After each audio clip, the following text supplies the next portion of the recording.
Tatlong bagay na pwede nating baunin. First, the danger of indifference. Kasalanan din ang walang ginagawa. Kapag yung focus natin sa sarili sumusobra, yung puso natin ang lalamig sa ating kapwa.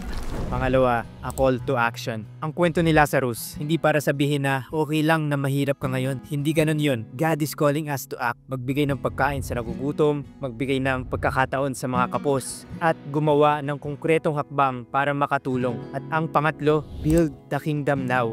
Hindi lang someday sa langit magsisimula ang paghahari ng Panginoon. Ngayon pa lang pwede na natin itong isabuhay. That's the bread and light na pwede nating pagsaduhan ngayong week na ito. Sa mga napag-usapan natin, aling act of kindness ang ginagawa mo na? I-share mo yan sa comments. Baka ang simpleng kwento mo ay magbigay inspirasyon sa iba. The kingdom of God begins when we stop ignoring, start noticing, and choose to love in action.